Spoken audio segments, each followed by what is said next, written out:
Hi, today for the Lenovo Tab M7 and I'll show you how to turn on and turn off silent mode on this device.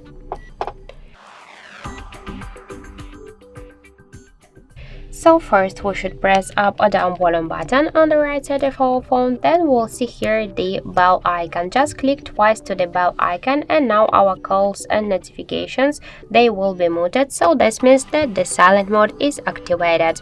If you wanna turn it off by the same way, click to the press up or down volume button, click to this cross bell and it switch automatically to the regular one. Now our calls and notifications, they will be ring, so this means that the silent mode is turned off.